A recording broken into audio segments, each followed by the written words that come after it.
fair. Okay, so I've got the streaming and the recording back up. Let's give it about 10 more seconds and see what kind of error messages get thrown. Boom, boom, boom.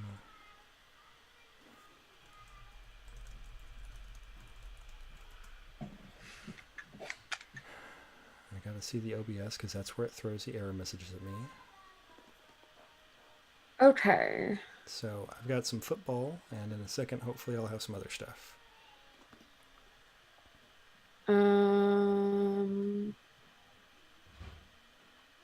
Yeah, I'm still seeing that it's dropping. Okay. And I heard it drop right there on your part when you were speaking, so. Yeah. Just a little choppy, mostly good, Michael says. We will see how that goes. I want to get a couple seconds where we talk so that you guys can tell me what you think. I'm just so happy that the dog isn't barking. My dog or your dog? Yes. The only one I could hear. Oh, that was my dog. Yes. It has gone away. It is delightful. I think the kids have now snoring. Yeah. Oh, that's what I heard. I heard your dog snoring and was like, he's like an uncle in the next room. No, it's I have a mastiff and she's just sleeping. Ah, oh, that's good stuff. Okay, so on my end, things seem stable on Twitch. Does anybody have a different opinion? let me pull it up again. It's video still looks a little choppy, but I mean, I guess it'll have to do. I mean, as long as we're not roboting. Yeah, and I'm not getting the error message, which is a nice change. So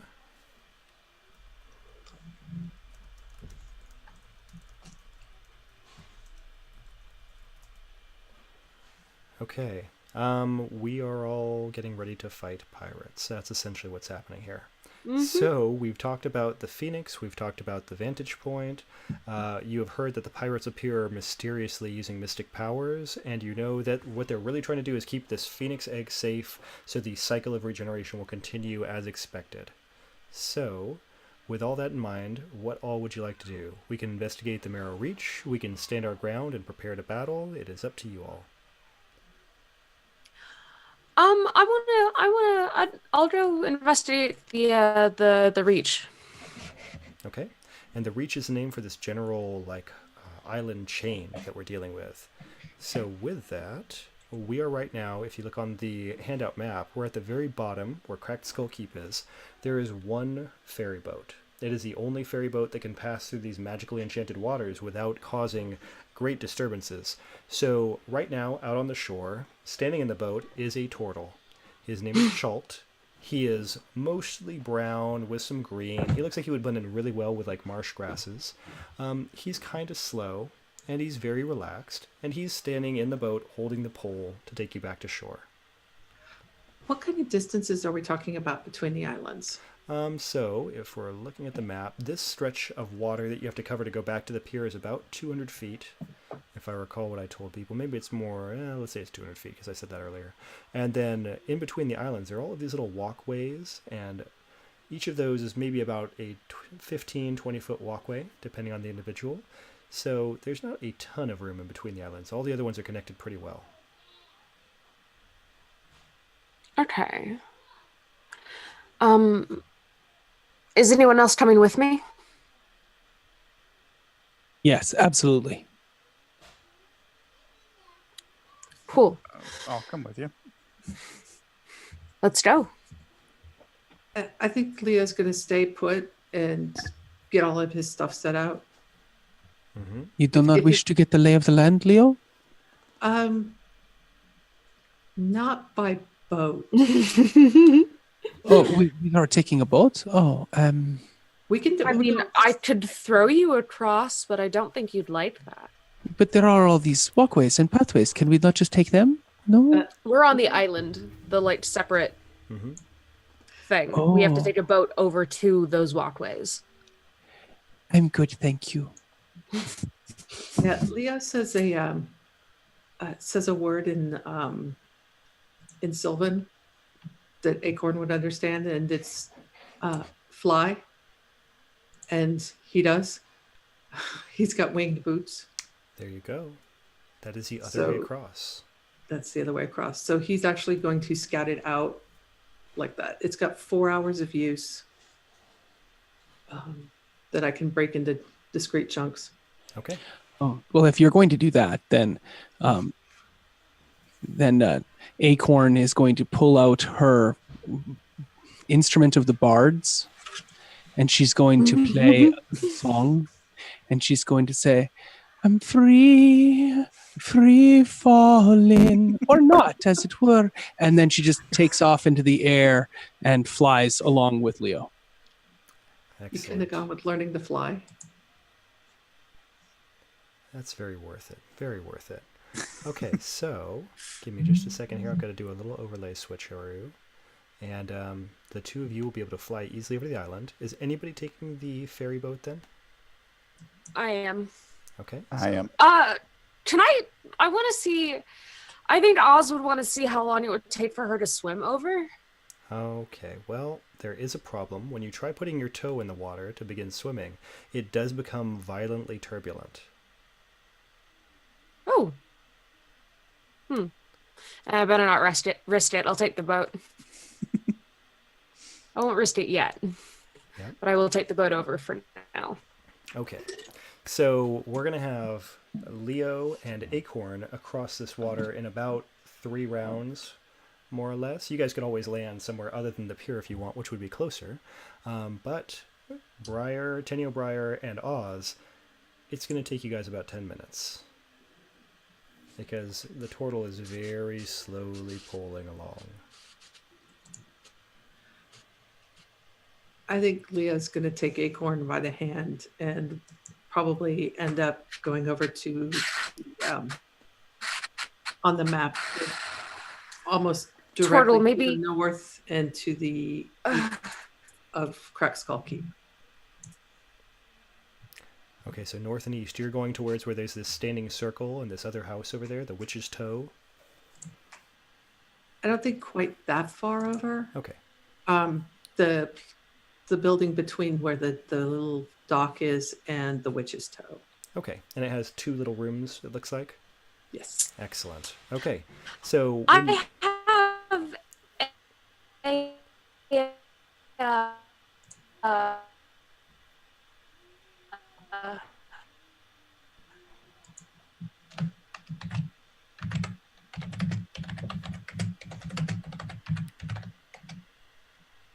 Yep. Yeah, Cole, if you want to try that again.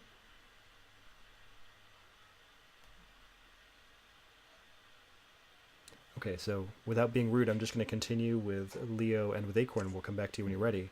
So the house that you're describing is Loresta's house. Loresta is the paladin you just met, and she has indicated this to you earlier when you came in. So I could say you guys have a fairly good brief tour of the area if you'd like to know what all the different houses are. Just kind of checking out vantage points. Okay. Nothing's very tall. All these buildings are very low and, you know, they've got a basic stone body, and then they have like a tarred cloth roof. Hey, Cole, you're back. Did you want to say what you said before? I was gonna see if I could help the turtle row faster. Cholt goes, no, and just keeps pulling. And I slowly die in the bottom of this boat. Yep. The total You're is mine. you're Briar, who is reclined in the back of the boat, going, "Why did we pick the boat, Tanyo? Why did we pick? We could probably figure out how to fly. Do you want to stab the turtle? We can steal the boat."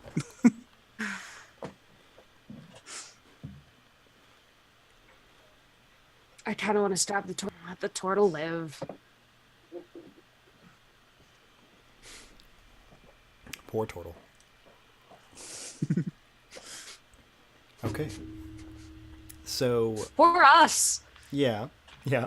On Leo and Acorn's tour, The biggest, tallest building is the one that's on your map. It's on the top on the left. It's 3 rooms. That's called the Raven's Roost Hostel. It's just physically the biggest, and the roof is a little bit higher, a little bit more peaked than the other rooms. The building that is below that south on the map, where you see 2 rooms connected, that is a place where the washer and the flenser live, the people who prepare bodies, getting them ready for burial. And the little tiny house next to that is the fairy person's house. That's Schultz's house. So you've seen all those places. On the bottom on the right, there's a standing stone circle, and then there's a small little hut. That hut belongs to a cleric whose name is Navidica, and she is the person around here who does burial rites and so forth. So you don't really have any high elevations. You've just got a selection of low stone buildings. Okay. With tarred roofs. That's right.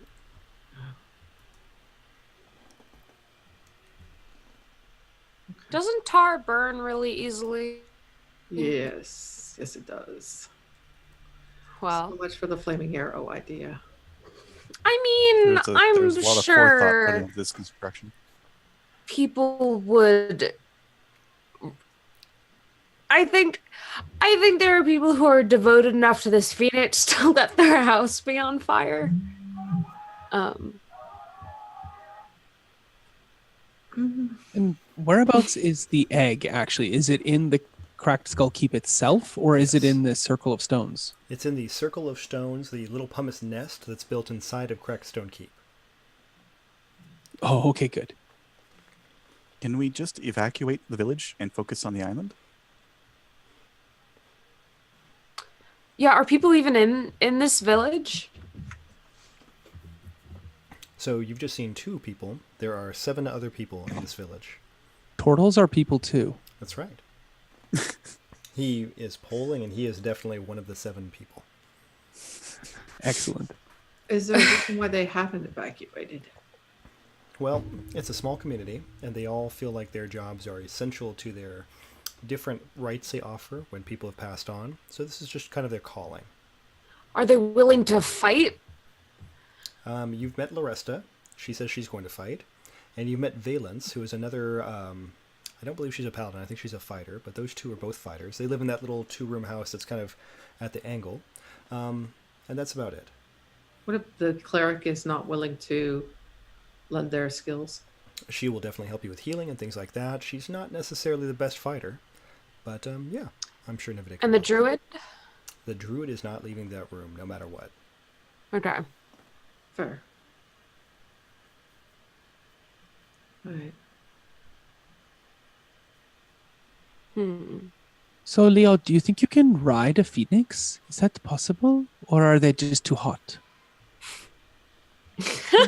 Oz might be able to, but I don't think I could. I'd rather keep my feet on the ground. Then ride We a say boat. as we're Or in halfway the across. I'd rather keep my feet on the ground. Okay. Makes plans to toss Oz. Take on. Excellent, excellent. So, let's say a little while later, you have arrived at the pier, boat people, as Chult lets you out of the ferry boat and slowly walks down the pier in front of you. It did take about 10 minutes, so yeah, it's been, how many rounds is that? 100 rounds? So, That's not worth it. I think. To be fair, that is a fair clip. Yeah, I think the people who aren't able to fly, so me and Tanio should maybe stay either on this main island, or have someone help defend with the druid lady, druid grandma, so we don't have to worry about transporting someone back and forth. I don't like disagreeing normally, but I would think that it would be better that all 4 of us stay together on the keep itself and guard the egg, where we believe all of these vampires will come up out of the water or whatnot. I mean, they can fly too, can they not, Leo? Can they? I don't know. We know that they have interesting mystical abilities, but it's there are various vampires that do various things, and some can fly, some can change into different types of animals. Uh, We don't know. I thought vampires couldn't cross moving water. That is a myth. Oh, okay. Don't you have to invite them in? Some you do, some you don't. Can't we just like rig, like put a blanket over the entrance to the tower and not let them in? Well, that's only for crossing a threshold. I don't think So- they intend to cross a threshold. I think they intend to destroy the keep. So coming. I from heard the- that they sparkle in the sunlight. Is that right? That definitely happens. Are they just forever 19? Only the really cheesy ones. Oh man, called out. Okay, so in the north here, where you're looking at the Marrow Reach, you've all kind of conglomerated by this pier, which is at the center of this entire island structure. But there's a more northerly island that has a long S shape, like a Swiss shape, that's called Broken Neck.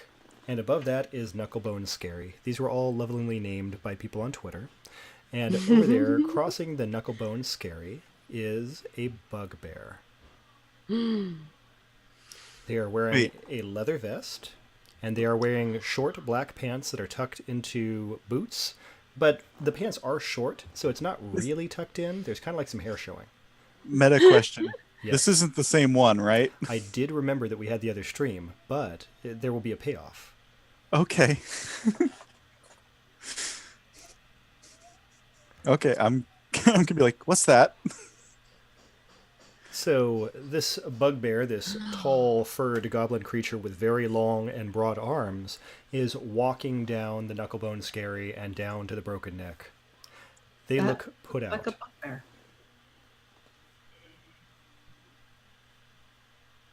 I want to just go breathed reading to it. say hi. Okay.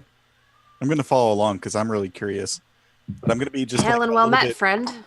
I'm gonna be a little too close to Oz. I'm ambling along behind Acorn. I know that there's no way that they're not going to go say hi. So they walk up. They have a very like lowbrow, very upset looking face. And they look like basically somebody interrupted them and they were supposed to have their break 10 minutes ago, but nobody's done that yet. And they come up and they say, "You all, are you speaking for Marrow's Reach?" We are speaking on Marrow's Reach. Okay, yeah, it's good. So we're the foul hand. We're gonna come in. We're going to be attacking the village, kill everybody. We want the egg. We're here for the egg. I'm gonna do Oh. it again. Well, you will have to get in line because we do have some vampires coming. If you could help us defeat them. No, it's the First? same group. We're the vampires, Oh. and I mean, they've got bugbears. Bugbears can be, Oh. we could be pirates, and we're gonna come in and we're gonna kill everybody and take the egg, or they could just give us the egg now. Oh, right now? Or you could die. Right now. Yeah, I mean that happens a lot. To be frank, We have most of the people that several come to eggs, negotiate. Mr. Bugbear. What the egg would you like? I could definitely find a few for you. It's a phoenix egg. I'm told it's hot. How big? Could you describe it for us? Because we're not quite sure what egg you. Because I was Leo's told standing it about was 20 going to be feet big back enough with his I would arrow have to knocked. hug it. So my hands are like that. It's going to be about that big. as he puts his hands up, I just want to take my war pick and attack him. Good. Let's do that. I And didn't as get soon my as Oz chance. attacks, I release the arrow. Okay. In short order, this bugbear is attacked and slain. It's not going to not happen, so we're not going to spend a lot of time worrying about it. He's dead. Tanny O'Brien, do you Oh. have any last words you need to say to this bugbear? I'll look at him and go, his hands are clean. This Aren't is they to the fouled reward- hand? That's right. We have to reward all the loyal viewers who have watched through more than one video in this stream. So no, just another a deceased bugbear just lying on the ground. I feel like we could have had a lengthier discussion with this individual rather than just surprise attack. What else is there to talk about? They wanted the egg. We don't want them to have it. I know, Oz. It's just normally you're not the one who talks to the creatures, and sometimes we are able to negotiate or discuss. I Your don't think they were willing ways to are oftentimes negotiate. so very smacky, right? I don't think they were willing to negotiate, Acorn. They were doing the either or statement. Well, we will not know that now, will we? It's fine. It is fine. I go through his pockets. Okay. This I take the bugbear. pants too, because they looked hot. Yes. They're also short. So are you around the height of a bugbear, or are you shorter than that? Oh, I'm 5'2". Okay. So they're a good length on you. They would tuck into these very large sailor's boots they've got if you wanted that, but the boots are 4 or 5, 2 sizes too big for you. No, not the boots. The boots, no. They are Okay. too manly. So as long as you don't mind the fact that the pants are an XL and you're like a small, they're good length. I'm not going to wear them anytime soon. I'm going to, restitch them and get a proper seamstress to look at them appropriately. Sure. So in that case, yeah, you have pants. That's good. You have decided not to take the boots. There is the leather vest, and the bugbear has about 4 silver coins in one pocket. Of the pants or the vest? Let's say the vest. Oh, then I don't know about that because all I took was the pants. I'll look through the vest. You have 4 silver coins. Cool. I'm gonna I'm- take them and put them in my pocket. Leo's kind of keeping an eye out, see for anything that might else be coming if he had friends with him behind, that type of thing. It seems like this poor bugbear was set out here entirely by himself. Oops. Tanio is going to look around and go, so is this how you do diplomacy? And Yes. With the immediately monster- after that, their face is going to fall, and there's just going to be a coming from Briar. This is diplomacy with monsters.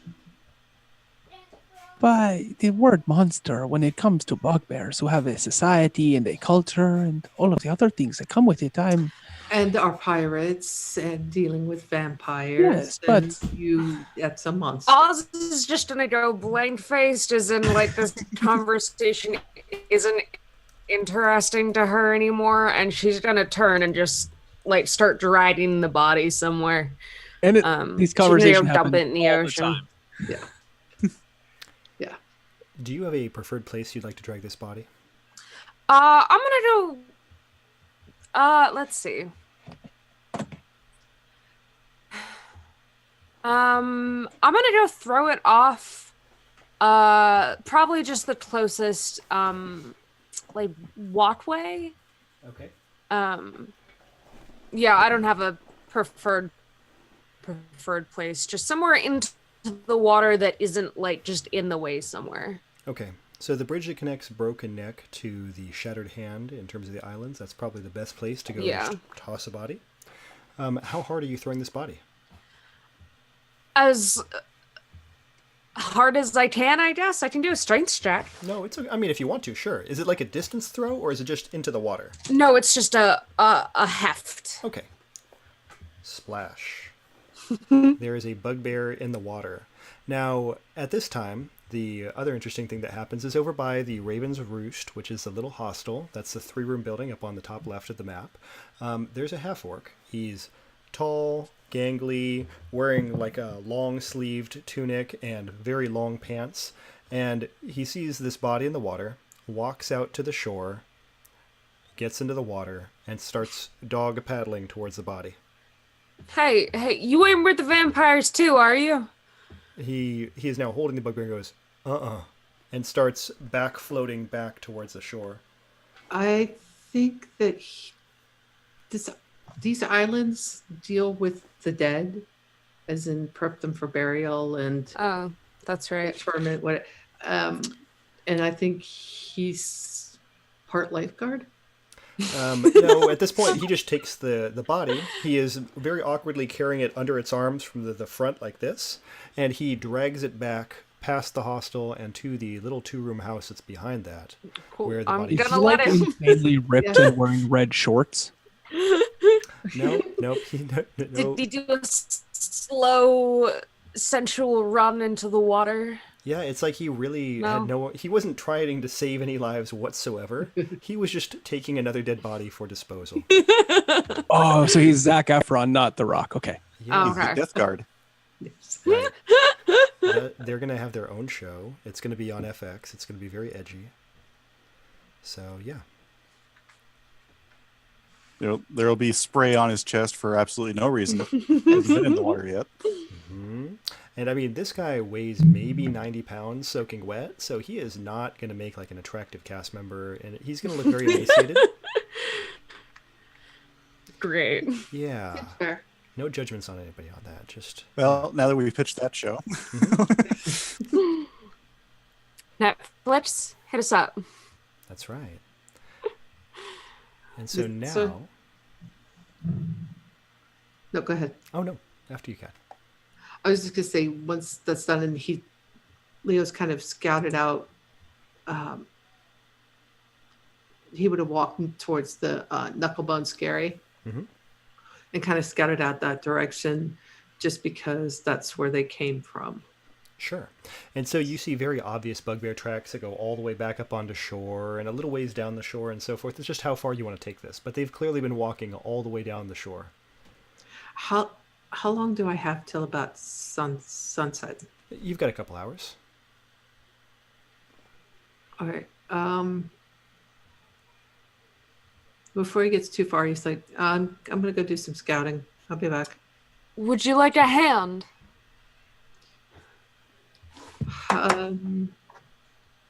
Perhaps, maybe not me, but the ranger might.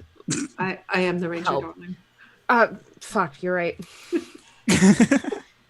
That's me, Cole, getting that confused. Oh no, I suppose that would also be Oz getting that confused too. I do have some negatives to I intelligence. mean, if That would Acorn be so wants to good. come along, or if Tanya wants to come along, I mean, if everybody wants to come along, we can do that. I was just gonna go do a little walk around to see what I could find. I'm standing to one side juggling dancing lights. Acorn only has so much time left on fly. So I wasn't gonna fly. I was gonna walk. yes, but I can only cast that once a day. So I will return to the keep and keep guard on it. But before you go, I just want you to know, Leo, you're the best around, and nothing's ever gonna bring you down. And then I give you bardic inspiration so that you have that a D8, and then I look up. I look Oz up and down, and debate internally, and then then I say, hey, now you're a rock star, get your gear on and smash things. And then I give you a D8 of bardic inspiration as well. Awesome. Nice. Good stuff, good stuff. So you want to go for a walk, Oz? I would love to. Let's go.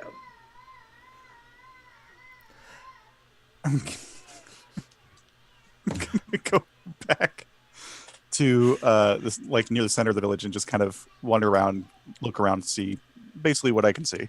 Okay, sounds good. So you are looking around in the center of the village. We've got Acorn has gone back to the keep. Leo and Oz go forward and up and across the coast. And how long do you want to take this, and where do you want to go? I will follow as long as you walk. I am going to follow bugbear tracks for at least a half an hour.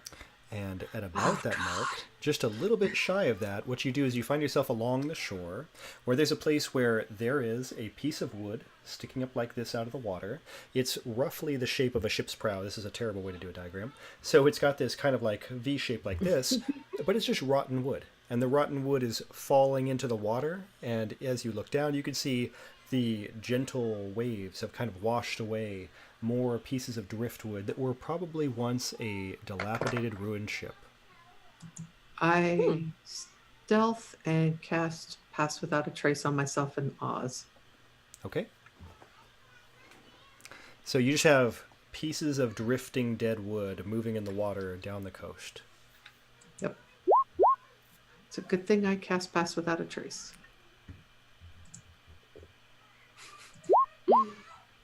What now? There's not much we can do with the sunken ship. We can carefully, quietly explore around this area. Maybe wade out into the water a little bit. I can see do what's one there. of those at a time. Carefully or quietly. Well, I've helped you with the. I'm helping you with the quiet thing. Okay. It is okay. I have a +1 to stealth, so +11. All right, let's do it. Let's go All right. exploring. So yeah, we're gonna kind of check this area out. I'm gonna see if there's, if maybe this is where they're coming from. Okay, so you check the area out.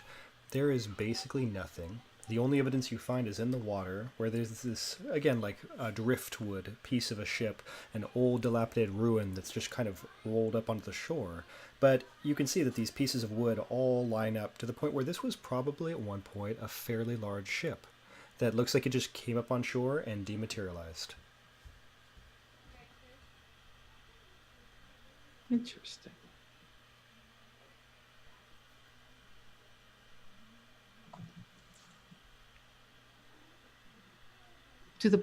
Where do the bugbear tracks go from here? Into the water. That's what I thought. How can we see land in the distance? There is no land in the distance visible. They're undead. They don't need to breathe air. Oh, So I'm betting they're underwater. How long Like do a- we have till sunset? Was the bugbear undead? yeah. Could I tell if the bugbear was undead? Nobody made any specific is the bugbear undead checks or anything Oh, like that. okay. But you also don't have any sense that the bugbear was undead. In case anybody has any abilities to Okay. get triggered, that didn't seem to happen. Okay. Well, maybe we could. I don't know if this is a stupid idea, but could we make a pit trap? Would we have enough time for that? Could we get the druid to help us, like, mold Earth So if they're going to be coming this way? yeah, your hazards here are the fact that it's starting to get to mid-afternoon, so you will eventually lose light, and the druid is not going to leave the keep. On the way here, would I have? Oh, like, at all. Okay. Well, we've got Acorn. Acorn's a druid. Okay. Acorn was is there- a bard. Oh, Yeah. bard. I'm sorry. Why did I think you were? Because you were going to. Never mind. That's true. But I keep Druid singing. gives you bardic That might inspiration. be the giveaway. Yeah. Oh, sorry. My brain is not focused right now. We're all a little tired. Yeah, We know how it goes. And druid inspiration would be a very cool thing. We should have that. that It's worked. okay. Yeah. We've all You're a been leaf playing on the wind. I'm Too a leaf soon, too on soon. the. Is there any place we could have set up an ambush between here and there? Sure. Yeah, I think you could find several things that you could do. If you want to wait until Knucklebone's scary, there's obviously the fact that there's all these bridges that connect things that would be great ambush points for you. That would, yeah. Yeah, otherwise you could have probably set something up along the coast if you followed this route and you expect them to do the same. I think having something at the coast would help. If we, because the ships, I'm thinking that their ships are going to arise from here, and then they materialize next to the islands. If we can set something up here, Okay. Could we rig all of the bridges to collapse too?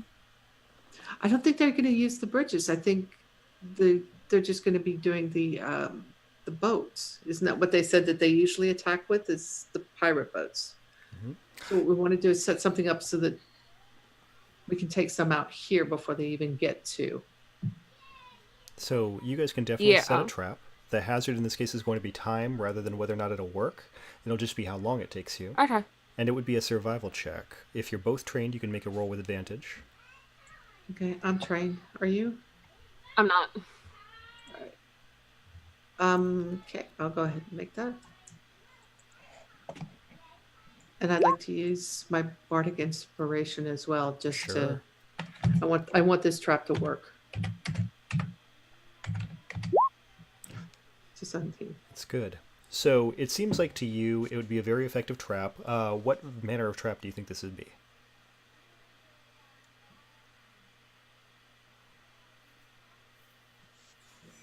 It's going to be something that's going to keep them from easily bringing everything up. So, um, taking the reeds along this coastline and maybe doing like netting or, well, Hmm. We could do something using the wood from the boat yeah, of like having a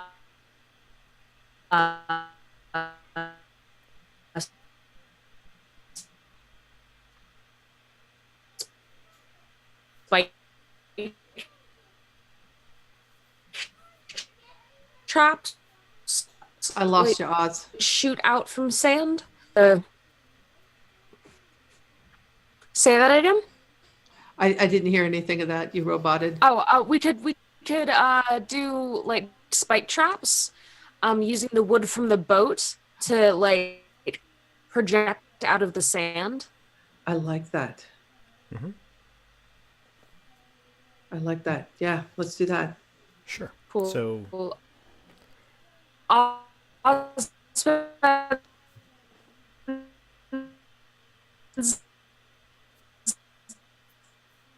most of the afternoon ripping the.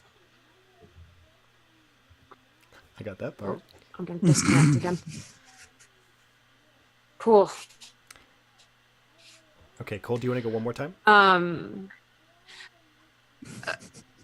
It's not important. It's okay. We can move on. Okay, and if you want to type it in because you're feeling like that's better, we can always do that. But it sounds like we're going to make spike traps, and then we want to have the spikes push forward when people arrive at them. Yes. Okay, cool. So you guys can do that. The roll's pretty good. It's not going to take you too long, but it is going to take about an hour. So you'll probably have an hour to get back after that. All right. Okay. Okay, so I'm going to do smash cut over to Tanio Breyer, who's standing in the middle of the town. And what has Tanio and Breyer, what have they been looking for or trying to figure out? They're mostly trying to figure out how dedicated the people are and whether or not there's a way to easily get them out of the village without having to cross all those bridges. Okay, do you want to make an insight check? Like if there is a way that, yeah, I will do the thing. And you were saying if there's a way that... That they could get out of the village without having to cross all of the bridges. Okay.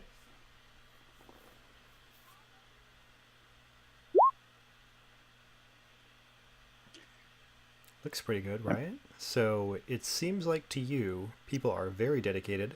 They are likely to die here rather than leave. But if you were to try to get them out, the problem you have is the waters that come from the mouth of the river are very strong. And this one boat that they have one boat in this whole village, it is small. So you can't take all 9 people at one time, and taking more than one trip is going to be a lot longer than you want it to be, chances are.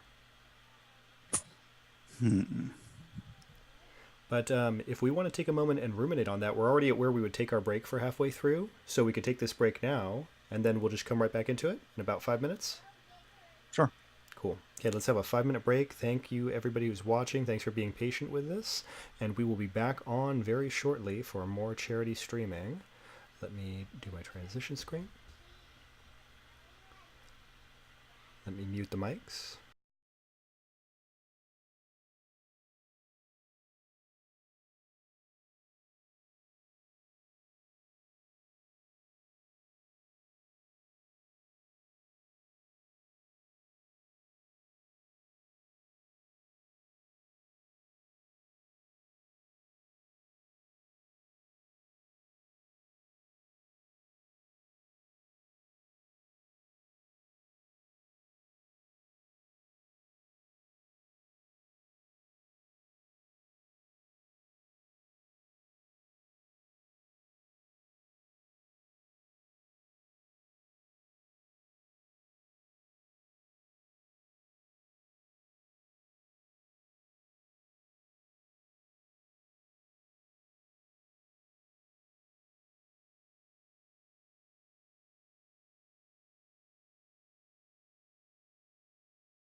font. And we are live again to see what we're going to do to fight off vampires and pirates. See how this goes. Pirate vampires. Yep. Why worry Do about they one all when you just can worry look about like both? Johnny Depp then? I hope they not. all look like Keith Richards. Yes. Yeah, because you guys already got rid of Davy Jones. That was a previous episode. I really hope Calypso's around. Who do you think the druid is? That's right. Oh, deal. Mhm. God, no Sorry, wonder she's so Acorn. hot. Yeah. Okay, so with all of that in mind, we know that Tenny O'Brien was trying to figure out what's going on in the village. We talked about the fact that there's not a really easy way for escape because you have one boat and you have 9 people, so that's too many people for one boat. And you've seen how the turtle rose, so you know that's going to take a long time. And the waters that come down the river that go towards the Marrow Reach are very strong. The people do seem willing to die if it comes to it, because this is pretty much their life's work, is to make sure the Phoenix is protected.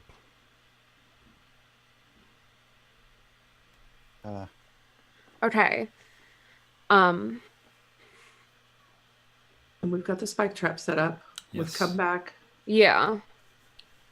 I'm not even. I'm not even going to ask Oz when we get to that point right across where it's the shortest distance to fly across. Leo's just going to kind of put an arm around Oz and take off. And Oz weighs what, like 250? We said something like that. How much? Yeah, Oz is a bull. She's Okay, so like half speed. 250. Oh, you just like toes above the water. It's gonna be awesome. Oz is teeny bit freaking out, but she's gonna be strong. So, Tanio, you had over an hour. Do you think you would have headed back to Crack Skull Keep, or do you think you've stayed on the main island? Probably. Okay. So that's going to make things nice in a second. So with all of this going on, the person who's been staying at Crack Skull Keep the longest is Acorn. And have you been maintaining a high elevation? Are you up high? Yeah, I think Acorn landed on whatever the highest point was when Fly ended. Mm-hmm. And Acorn has been sitting there tuning her lute and checking things around and seeing if there's any way to like set up little readouts that you can dash into and hide in the area around the keep itself. Ooh. It seems like it would be a good idea, but the problem is the interior of the keep is packed with this pumice stone, which helps keep the heat around the egg circulating, but it doesn't leave a lot of room for people. And then down below, the stone runs right into the water. So you might be able to find some really good hiding places, but if you are uncareful and fall into that water, then it's going to get very turbulent very fast. Yeah, I don't want to swim. I can't help but notice that we are actively defending the one place that probably doesn't need active defenders. Yeah. So here's another fun point that you notice, which is while you're here, and especially Acorn who's up high, and you're on top of the keep, in the direction the sun is beginning to set, there is a reddish glow. So the sun itself starts to look very red, like when there's a lot of smoke in the air, and the sky starts to turn lightly orange in that direction. Oh, good. It's only orange skies right now. So As was foretold. By the title of our episode, yes. I'm the Rangers looking at this going, oh, it's going to be a nice day tomorrow. Mm-hmm.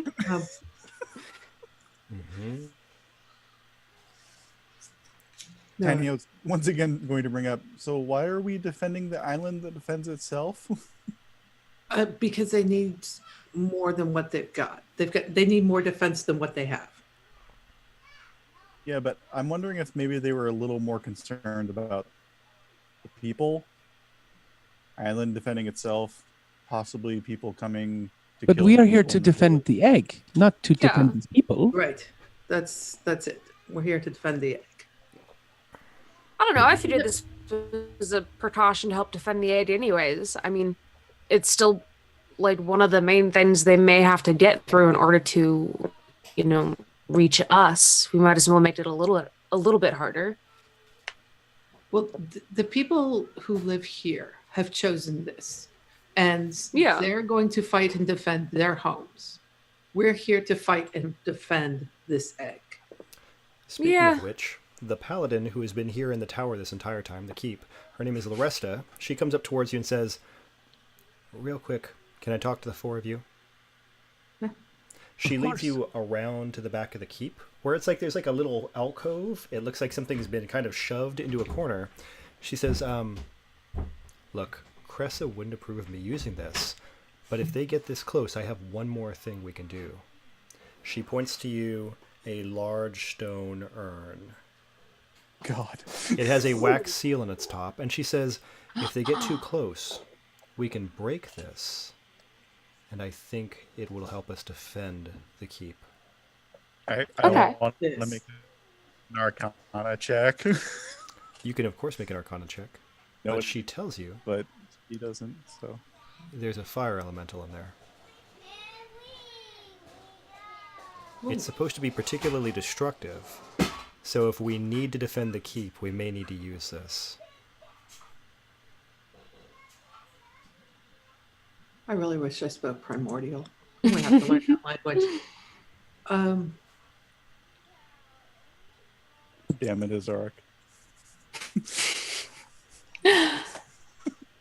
I like this idea.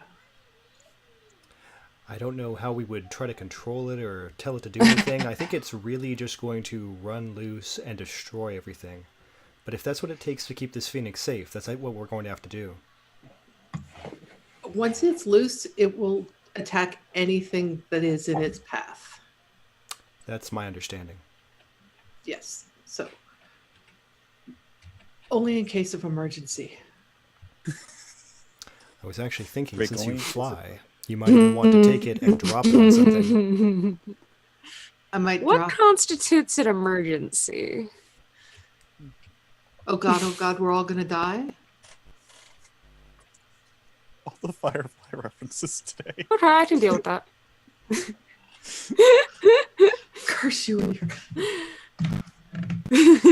I'd just like to point out, by the way, out of game, that Rain is one of the many people who helped bring you this treasure. From the previous game. Aw. Thank you. Whoever releases it has to say curse you and your inevitable betrayal, though.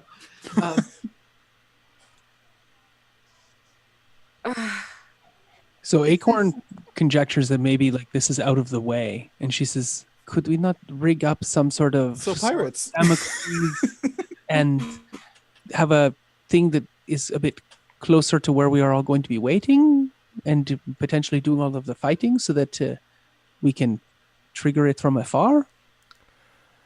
Well, personally, I plan to be here in the tower. And if things get so bad that I can't defend it by myself, and if no one else is here, I'm going to break this urn. Well, you have earned that right, so thank you. Oh. Leo's intent is to be outside and up because that's where he's best. You're muted, Kyle. I hadn't said anything. Oh, I thought you did. Sorry. But how you guys want to defend the keep island itself? Leo's going to be up above and outside. I can guard the door or the entryway. Mm-hmm. Yep. Not very good at fighting. And then you hear Briar, but I am. I'll be up front. Does Briar sound different from Tanio? Yeah, It's like we're I'm chipper. so brain fried that I can't do her voice. Oh, yeah, that's okay. You don't have to do Briar the voice. I has a just want to know what very it sounds like. scratchy, abrasive. Briar is also very sarcastic. I like Tanio more, but that is... I know Leo and Briar get along so very well. That's all right. I just like blowing shit up. Yes, indeed. So Laresta says, all right, well, you know it's here if we need it. I don't have any other secret weapons or anything like that that are being hidden. That's really about it.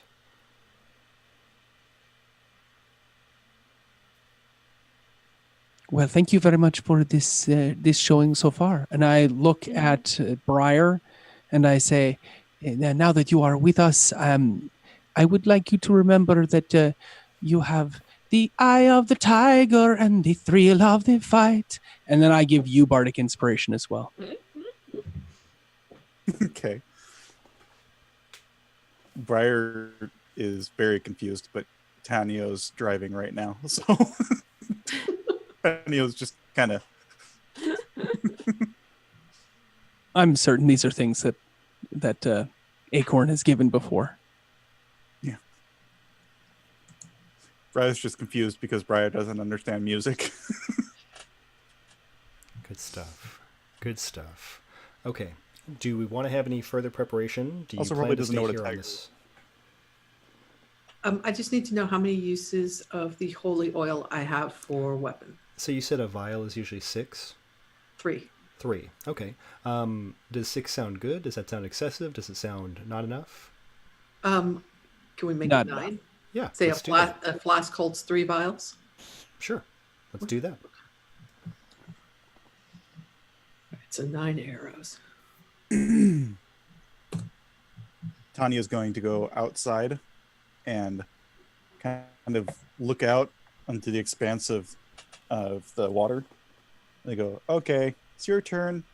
And the blue glow is going to change to like a bright orangish red. And Briar's going to come out fully. Okay. Is there anything else we need to know when that happens, or is that pretty much the info drop for now? That's it for now. If she were a higher level, there would be more that happens. But right now, all she has is her basic stuff. Okay. Cool. Leo's like, that never stops being cool. So as the day gets a little bit later, you are seeing more and more of that red glow in the direction that the sun was in. So it's not to the point where it's disrupting the night pattern, but it is a spectacular sunset. Does this look natural? I would have to say no. Does everyone have bardic inspiration now? I used mine. What? I had to make sure the trap was going to work. Okay. I will once again give you bardic inspiration. Now I have 0. Oh wait, we've done a short rest in the interim. I've got them all back. It's fine. Sure. Yep. I tell Leo, this is your fight song. You do what's right song. And now you have bardic inspiration. Thank you. It's good stuff. Good stuff. Okay, and we're maintaining our base here on this island. This is where we're going to stay? I think so. Yes. Okay. The sky remains red in the west as the sun sets. There is still an additional light up there, just kind of like casting a reddish glow over the horizon, over the mountains in the distance. But from the east, it's dark, and fog begins to roll in on the water. The back of my head just went, here comes Barovia. Yep, which is appropriate. But as the fog rolls in on the water, you notice flapping up above in the newly darkened skies. It's too big to be a bat.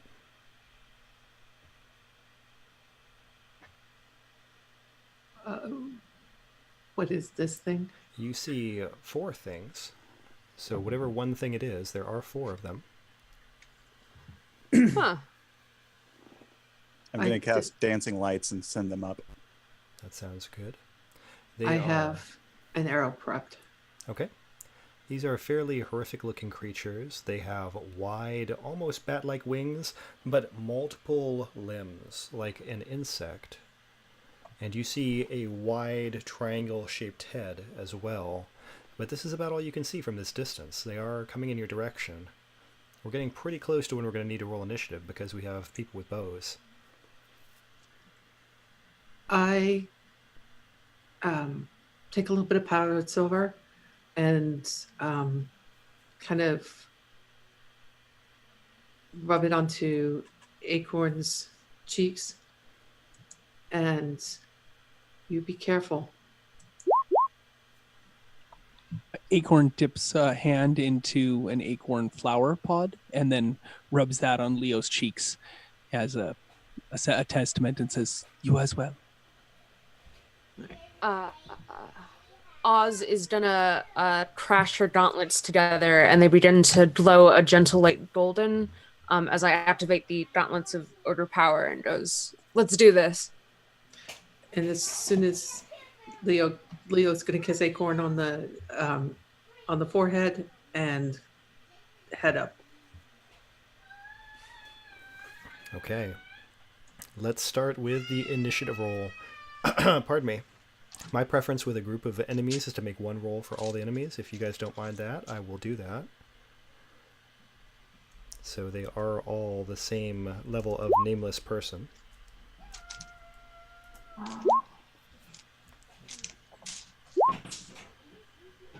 Nice.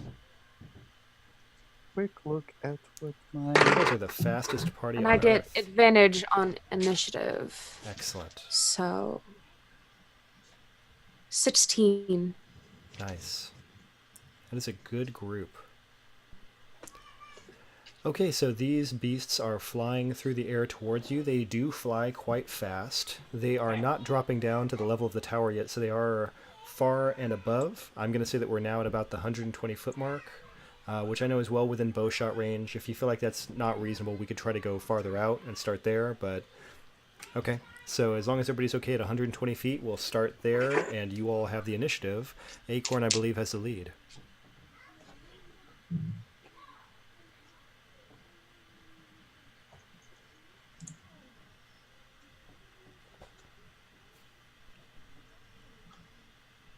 I'd like to know what type of creatures they are. What sort of check can I make to see if they're like fiends or aberrations or fae or something like that? Yeah, I would say you can make an Arcana check or a Religion check. Either one would probably be appropriate. Okay.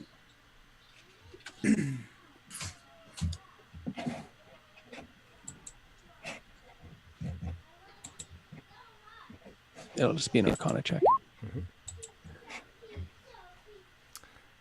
Well, you're not sure.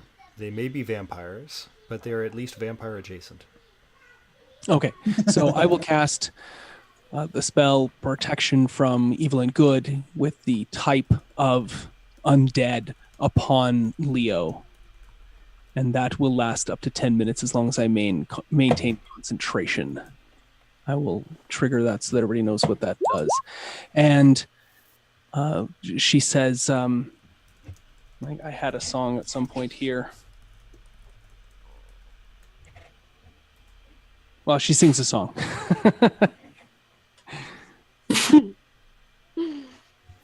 Maybe something like, millions of undead, undead for you.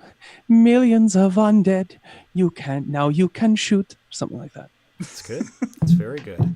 All right. And by the way, hi, Scraticus Academy. Thanks for rating. It's good to see you all with us. So we are in the middle of this. Let's see, who's our next initiative number? We just did Acorn. We should be in the... Leo? I'm just trying my Leo. damnedest to earn inspiration from you. Yeah, go ahead and take inspiration. Oh, thanks. Just be naked with it like that. Just say, give me inspiration. You can have inspiration. Okay, Leo hey is chat, it. if anybody writes in that they want somebody to have inspiration right now, they can have inspiration. Oh, hi. Leo has already cast Protection from Good and Evil beforehand on Acorn, so Leo has dipped his arrows and is drawing back and firing. Okay, and And- Leo, you also have inspiration, by the way. Yeah. Oh, yay. As a bonus action, oh, they're not within 60 feet of me. Darn it. Okay. All right. So, yep, 2 shots.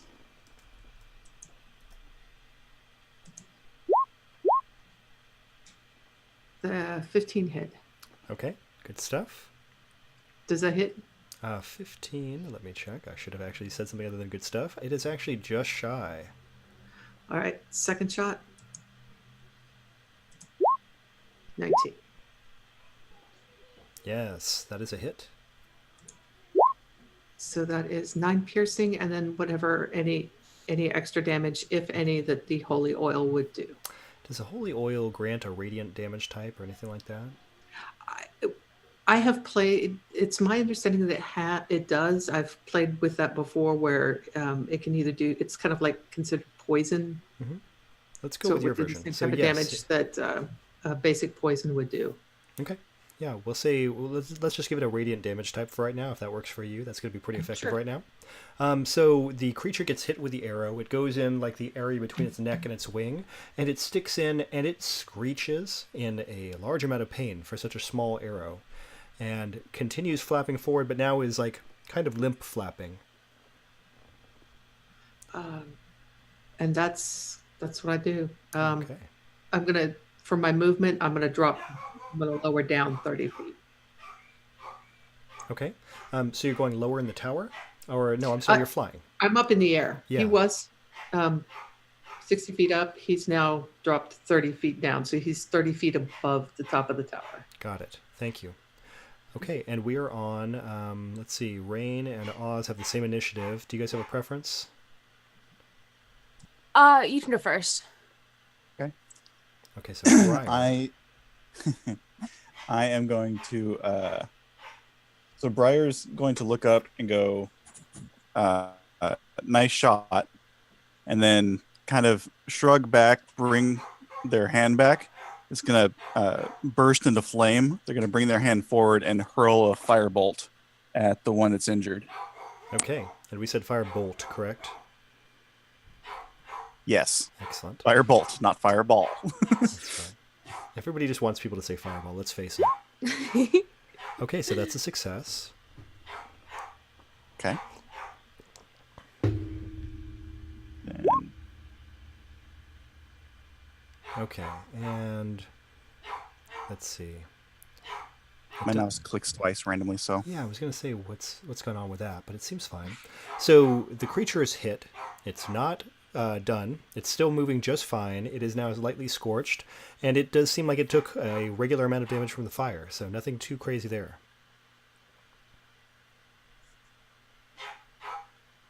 Okay. Anything further for your round? nope. Okay. So what's Oz going to do? I have a quick question. Yep. This room that we're in, it's like a tower. Does it have a roof? No, it doesn't.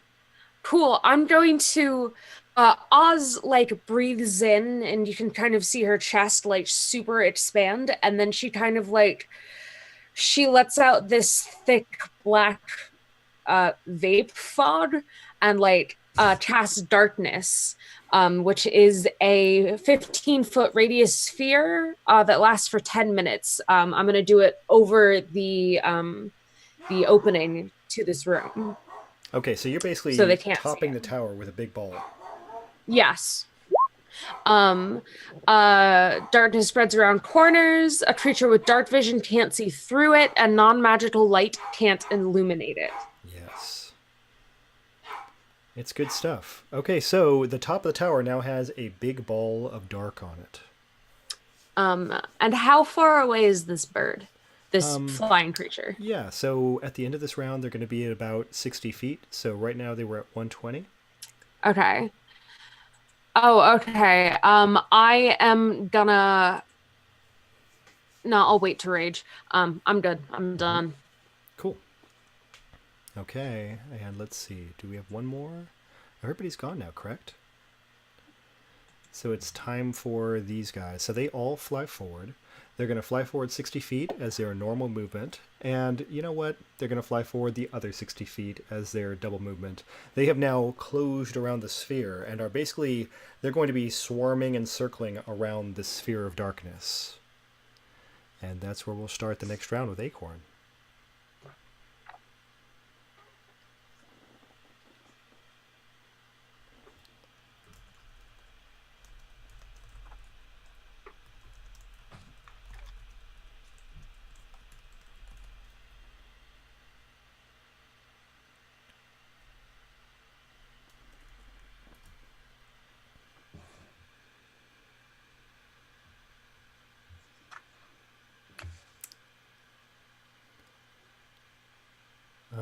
it didn't change anything. Yeah, you're still quiet. You're silent. It was a darkness spell, not a silence spell. Yeah, sorry, Kyle. Not sure what's going on.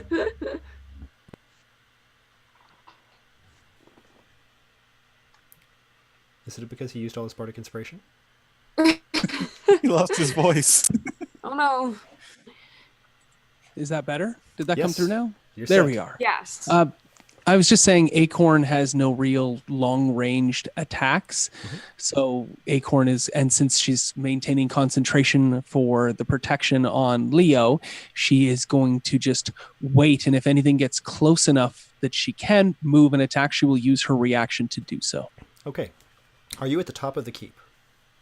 Yes. Okay, so the only downside you have is you are in a darkness spell, but otherwise, if something would be close enough, you could attack it. Okay. If I am close enough, then I would like to green flame blade it. Okay, and this requires an attack roll, correct? Yes. So the downside is you are in darkness, so I do believe you're going to have disadvantage. Can also move through it, so if you move a little bit out of the darkness, you should lose that disadvantage. Yeah, so the way I'm envisioning this right now is the tower is however wide, and then the ball is basically at the top of the tower. Does that sound right? Okay. Oh, I was asking Yeah. for Oz too. Okay, Yeah. so if that's the case, there's just nothing else to stand on other than the edge of the tower.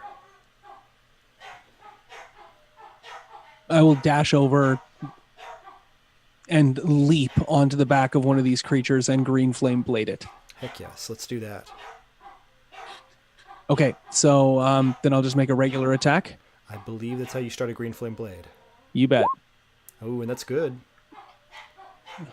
So you've attacked it, you've jumped on its back. What is the blade that you're using for green flame blade? So the blade, Your audio cut out again. There we go. Oh. I heard it pick up and then it went right back out.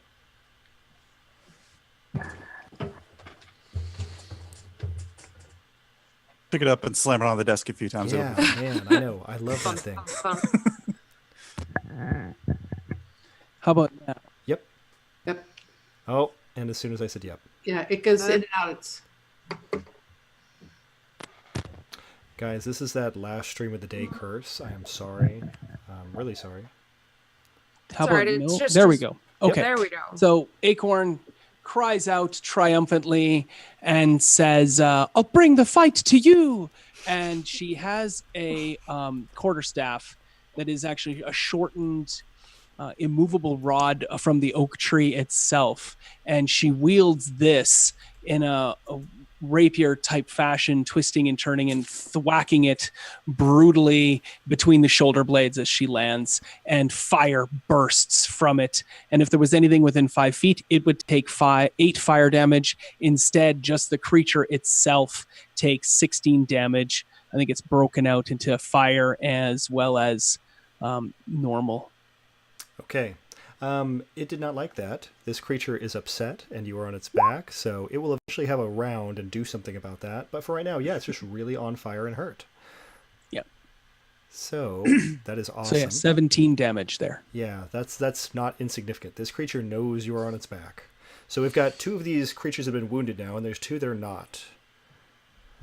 Okay, we are on Leo's turn. the one that he shot before, he's going to shoot again. Okay. Is it within 60 feet of him? Yes, it is. All right. For his bonus action, he will use Slayer's Prey. And the first time each turn that the target is hit with a weapon attack, it'll take an extra 1d6 damage. And these first 9 arrows that he's been shooting are all dipped in holy oil. Awesome. So we'll start here. That's going to miss. Yeah, just by that Missed one. last time. I'm going to use my Bardic Inspiration on that one. Yes, do that. Because I want to make these as effective as possible. Yeah, if you use it at all, you know you hit. So that's awesome. Yeah. Oh, you really That's hit. 23. Good stuff. Yep. Oh, just to be clear to everyone as well, Bardic Inspiration can be used on your damage rolls as well Oh, instead. nice. Well, now here's the good news. That particular damage roll that you just made against this first creature has been enough to get rid of it. So one of these goes plummeting down into the water. All right. He will then aim at the next wounded one. Okay, well, the next wounded one has Acorn on its back. He will aim at the one that does not have Acorn. And he will give Acorn a look that says, "Get off that." Acorn waves and smiles. La, look what I'm doing! I'm riding a flying thing. That's a 27 to hit. It's really a good hit. So that's 8 piercing plus the 1d6. So 13. Okay, and the secondary damage is not radiant, but the weapon is going to be radiant then, correct? No, the weapon is radiant. The secondary damage is like a hunter's mark type thing. Yeah, so it's like a force or some sort of like undescribed. Yeah, it's force Okay, damage, I believe. sure. So that all works out fine, and you do a lot of damage to that creature. It is unhappy. All right. That's his turn. Okay. Any plans to move? Anything like that? He's going to stay within 60 feet of the bubble of blackness. Okay, sounds good. That's what we're calling it now, huh? The bubble of blackness. Yes. That's a Not good the name. vape cloud of despair. All right. So next up, let's see. Are we doing boom, boom, boom? Okay. Are we on Briar or Oz? Which one did we do last time? Briar went first. So Briar's going to take a few steps forward to make sure that they're in range.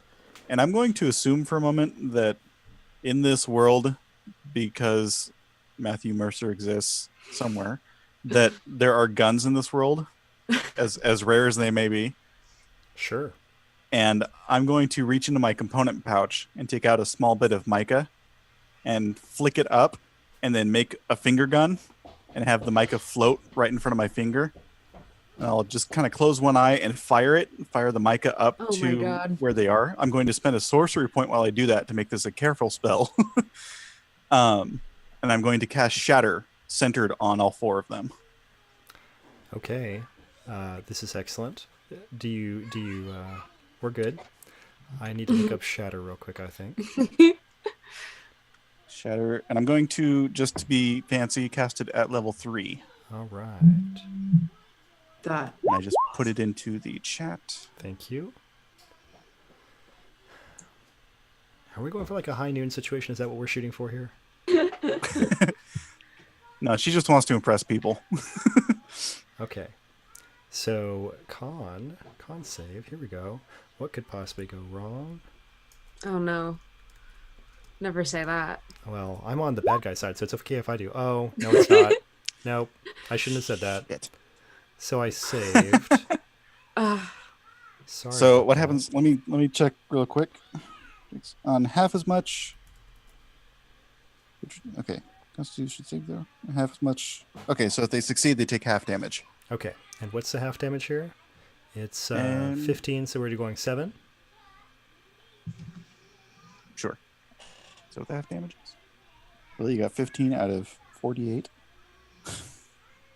Well, I'm wondering, is that 15 supposed to be the saving throw? I It's think that's the 19. saving throw.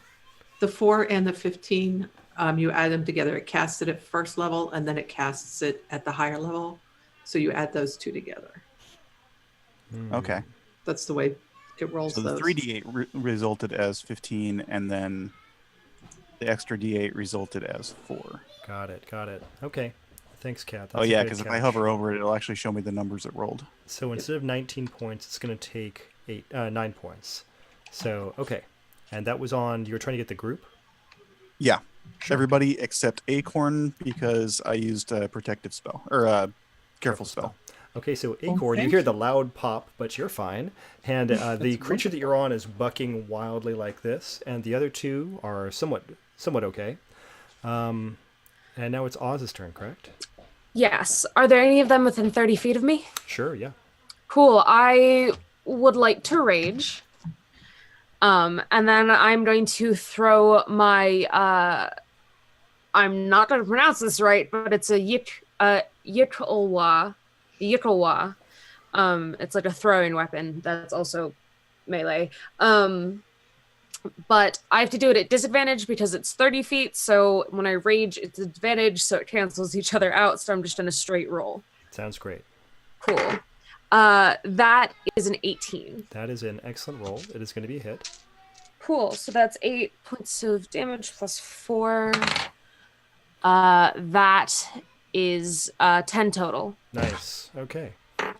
And were you And it's piercing damage, if that makes a difference. in this case, it doesn't. But which one were you targeting? Were you targeting the one with Acorn on its back, or a different one? No, the one that looks, one of the two that look more healthy. Okay. So Acorn's still fine. No beast being knocked out from under her, and the other two are both injured and they're unhappy. And I now get to take my turn, I believe. So. Oh no, I get 2 attacks. I'm sorry. Oh, well, let's do that then. Cool. I also didn't ask Briar if there was any movement or bonus actiony stuff. I kind of just went past. No, there would only have been a reaction if I had missed. Okay. That was a 21. 21's a great Which I'm roll. assuming hits. And that's another 10. Okay, same target, different target. Same target. Nice. Okay, they are looking less good now. It is getting bad for these things. So, since I've got 3 of these up, we're going to be dealing with their fun power stuff now. So, first off, everybody who is on the tower needs to make a wisdom saving throw. Who's on the tower? Yep. And I would say this is going to include Leo, because you're within 30 feet of them, so that's going to work out. Is Briar not on the tower? No, Briar was still outside. Okay, so Briar's I'm in probably the fine. tower. Yep, 30 feet's probably going to be close enough, because they're going to close in on you to do this. So Leo's good. That's a 9. Okay, that's a less good roll, but you are a barbarian, and do you get advantage against frightened when you are raging? I believe so, actually. 1 second. It sounds right, but I don't know if it's right for all barbarians or like a specific I one. get advantage. A wisdom saving throw? Yep. Because I get advantage on saving throws. Cool. Oh, that's much better. That's an 18. Okay, so 18 would be a success. And let's see where we're at. Who else have we got to deal with? How about Acorn? I'm not on the tower, though. You're on the back of one of the creatures, so that's a good point. You have definitely caught me in the trap, but you are within 30 feet of them. Oh, okay. Yeah, I guess if that's the case. It's my fault for saying it the way I did. Yes, I was so excited. Uh-huh. This isn't going to go well. I believe in you. No, it's not going to go well. It didn't, but you will have the most interesting time of it. So you are frightened of these creatures. Actually, no, Oh. because I have cast protection from evil and good, and she cannot be charmed, frightened, or possessed by them if they are a aberration, celestial, elemental, fey, fiend, or undead. Well, let me check how many of those categories they are in. Well, they are at least an aberration, if none other. So yes, good show. So cannot be frightened. Okay, and the protection stays, right? I didn't pop that protection or anything like that. That is correct. It stays until I lose concentration up to 10 minutes. There are some times where if you're running a game, you have to be really glad that your players are so prepared for stuff to happen. It's super cool sometimes like this. Or like a Goku fight that happened earlier. We've had a lot of very good moments, and honestly, I'm just having the best time, and thank you guys for that. So we're at the bottom of the initiative. They've all taken their cool power, and they did nothing with it. They were utterly useless against you. So we better start back up on the top of the round so that Acorn can hit one with something. Absolutely. So I'm still on the 1. Yep. And she will cry out, have at thee, and swing once again with green flame blade with her crazy cool oaken stick. So I think that one hits. That's good. Right.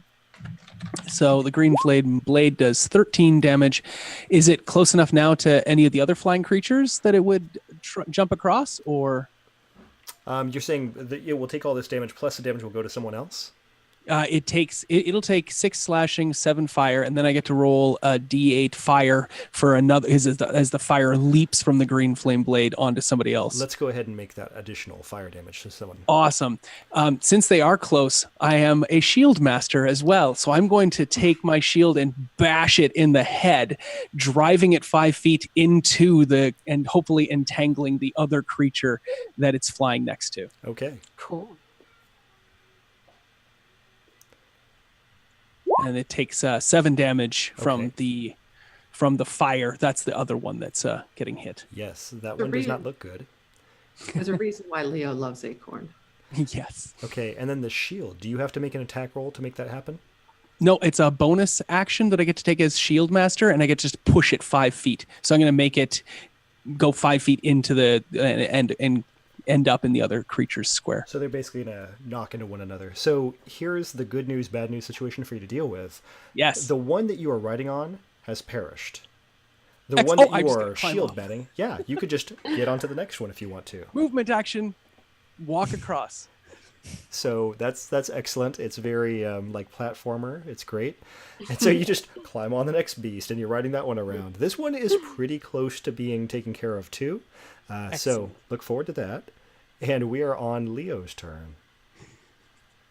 So Leo is going to move that Slayer's Prey to the one that Acorn is not riding,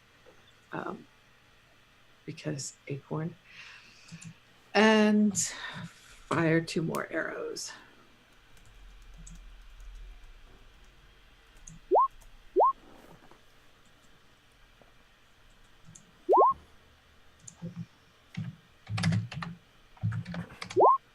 So that's a total of 16. Okay. Good stuff. Good stuff.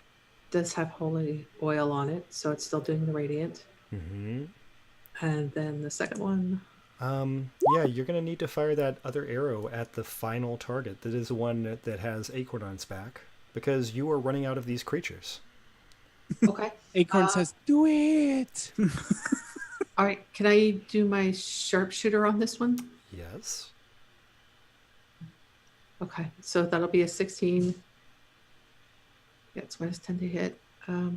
No, minus 5 to hit. Plus 10 to the damage. 18 damage. And it's also holy oil. So we are out of Nice. flying creatures at this point. Acorn, this creature is plummeting into the ocean. Acorn does not ride it. Acorn pushes the button on her immovable rod and hangs there in the sky and gives like this big luxurious wave to everyone, and then casts levitate and floats down and walks over to the party. I've been kind of waiting for that to happen, so that's perfect. All right. So good news at this point. We're out of all of those vampires that were in the air. Additional good news, that red thing on the horizon is getting bigger and bigger and bigger, to the point now where the entire western side of the sky is brightly lit, and something is making, it looks like the mountains are shooting fire up into the air like a volcano. Maybe that's the Phoenix coming back? On Phoenix the, wasn't the little old woman. No. That's what Tanio thought.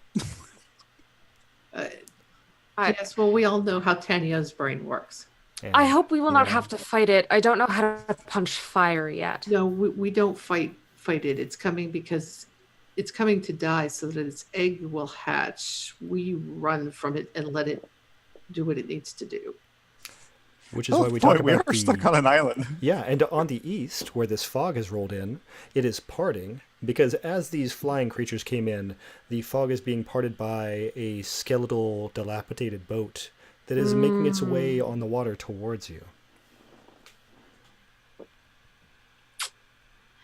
I will wait until the mother bird gets back before I dispel the darkness around the tower.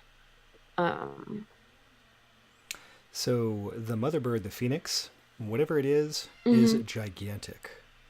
It is enormous, beyond our D&D like huge scope. It's a gargantuan-sized creature because as it crests these mountains, you can see the tips of its wings. It looks like it's touching each of the mountains from one end of the range to the next, and it is flying. You get the sensation that it is very, very far away. But when this creature lands, it will easily sit on this tower at some point here. Maybe we should start to think about moving off of this. What will get here first, the phoenix or the boat? That's a great Yes. question. As the boat continues to approach, the waters have now become violently turbulent, and it's like being in a whirlpool everywhere. You can see the waters are shooting up. There were apparently hidden jagged rocks that have now pushed up to the surface, and they are barring the way of this boat. Yay for rocks! I'll be like waving my arm in the air. Hey, meet us over there.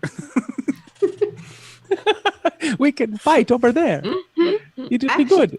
I mean, actually, Show up to this island in 10 minutes if you want an ass kicking. yeah, actually, I think by the time, if the Phoenix gets close, Leo would probably go ahead and see if Acorn can take Oz, or if Acorn can take Briar, and Leo will take Oz to get them off the island, assuming that the druid and the paladin have already planned for this contingency. If you don't mind me narrating just a little bit further along to make this more interesting for you, as the boat Okay. comes up towards these rocks, it hits the rocks full on, begins to just break apart and disintegrate. There is one being on this boat. They are dressed in black in a long, voluminous coat. Their hair is stark white, pulling back from their forehead. You can see their eyes glowing red from here. And as the boat crashes against the rocks, they begin floating up in the air. Are they within Is that 150 you, the feet of Undertaker? me? Sorry, one more time, Kat. 100? Are they within range? 150 feet? Let's say yes. Okay. Well, actually, up to 600. But yeah, arrows. Okay, we're going to do we want to keep the same initiative, everybody, or do we want to do a new initiative? That's up to you. I'm going to roll in for this guy separately because they are a named bad guy who is bad. So it's up to you if you want to keep your initiative or roll it again. I'm good with it. Yeah, I'm good with it. Okay, let's keep Okay. your I just initiative, went, and I'll that's just put this guy at a new number, which is probably going to be like, like a 1. We'll see. Yeah, That happened We to can me help. last sure. time. Actually, I'd like them to go between me and Briar. Oh, they're down at the bottom. Everybody's going to go, then they're going to go. Okay. So Acorn. Since we started with Leo, could we move the order so that it's Leo and then we'll wrap around to my character? I have no objection to that. Everybody okay with that? Okay. Let's do that.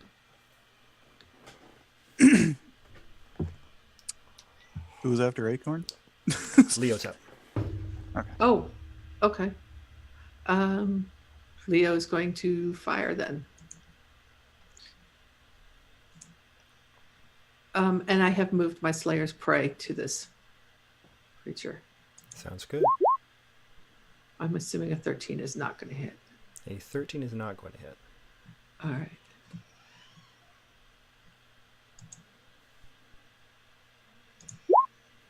Well, 17 hit. Yeah, 17 does hit. All right. Ooh, 14. wow. That's a good amount of damage. And again, it has, I have one more holy oil arrow left. Mm-hmm. Good stuff. The being has now been pierced with this arrow. They look unhappy about this. And I was aiming for the heart, for the chest. Mm-hmm. It's not quite where it needed to be, but it was still a good shot that definitely pierced the vampire. Okay, so moving on, we're going to be going to, we usually have been going Briar and then Oz, correct? So Briar. I'm going to firebolt again. Yes. Okay, so here's how this is going to work.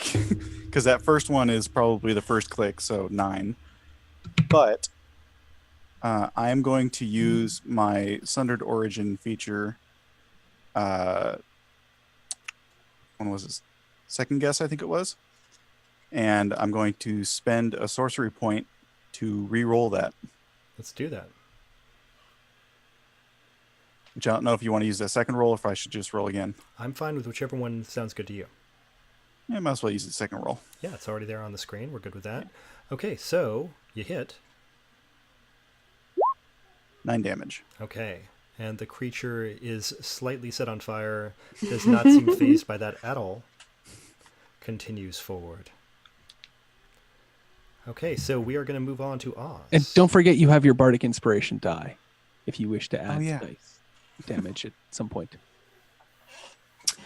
Am I still on the island with the nest, or did we move off? I tried to prevent you guys from having time for that because, Cool. railroading, so. Then I'm gonna hold my turn. I'm gonna hold my action until he gets within 30 feet of me. Okay. This person does not float very fast, so they are gliding gently towards you. That's fine. Okay, so they are going to continue their glide. Glide. They are coming up and getting close. Let's go ahead and have Oz take an attack now, because you said you wanted to hold Okay. for that. Let's do that now. I'm gonna be using the more melee one again. 1 second. How much is that? Okay. Oh, that is a nat 20. Nice. And I am still raging. Excellent. So, let's get my lucky D8 out. That is a 3, so a 6 plus 4 is 10, plus the rage bonus of 12 points of damage. Nice. Okay. And then I'm going to attack again. Mm-hmm. Less good, still a 19. Yep, that's a hit. I'm assuming that hits. Yep. Cool. That is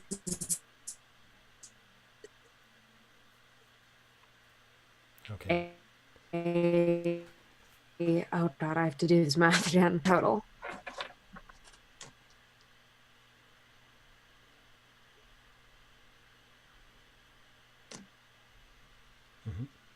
Can you say that one more time? I think I missed the number. 10 total. Okay. So, yeah. So this creature does not seem terribly resilient to you. It does seem to have taken all that damage. So that's too bad for it. But let's talk about the bad stuff. It is within melee range of you now. Mm-hmm. Bring it. So, it's He has... Oh, keep going. No, after you. I was going to say he gets... I have resistance to bludgeoning, piercing, and slashing damage. Yes. It's going to bite you. Cool. So piercing? This is going to be piercing. Okay. Let's see how we do versus AC first. It is a 22. Yeah, that hits. As a reaction, I'm going to use Hellish Rebuke. Okay, and yep. I do want to say something first. This one cannot be the bite attack because he has not yet engaged you. So I am wrong in saying that's a bite. But you can certainly use Hellish Rebuke at this point if you want. It's a reaction to being damaged. Okay, well, you may want to save it one more second because... Cool. Yep. This one is going to be damage. I'm looking through the rules here, and I've got 1d8 plus 4 damage coming your way. Nope, I got to roll 1d8 plus 4. Okay, so it's 2 damage that's coming your way after Barbarian Resistance. Okay. And would you like to Hellish and Rebuke then he gets... Yes. Which means he gets 3d10 fire damage. That's proportionate, sure. 11... Oh boy. Oh, that's 19 points of fire damage. Okay, Seems reasonable. this vampire is pretty on fire, but it's also going to attempt to grapple you. And it's a monster grapple, so I need you to just make a grapple escape check, like a strength athletics check, versus its DC. Okay, I can do that. Yeah, you've got advantage. Oh god, I love this dice. That's another nat 20. Yes. Well, you would have been bitten by a vampire, but it can't even keep its arms physically around you because you are so big and powerful. So You just that kind of didn't shove work. it. I just kind of stand there and I'm like, are you done? Are you done? As if. This poor vampire. I gotta say, I feel slightly sorry for it because it doesn't have another attack that I should legally do at this point. So, I'm picturing Oz all of a sudden going, talk to the hen. yep, it's gonna have to go for the Right. only other thing this vampire can conceivably do at this point, and Oz is gonna have to make an intelligence saving throw. Oh, good. I'm awful at those. Well, there's that at least. That's a 10. Give you Perfect. bardic inspiration. Oh yeah, I can use Bard. Yes, thank you. That was a 1, so technically it's an 11. Well, the good news is I do get to damage you during this combat because you guys are about to win and then save the day. So that is at least something.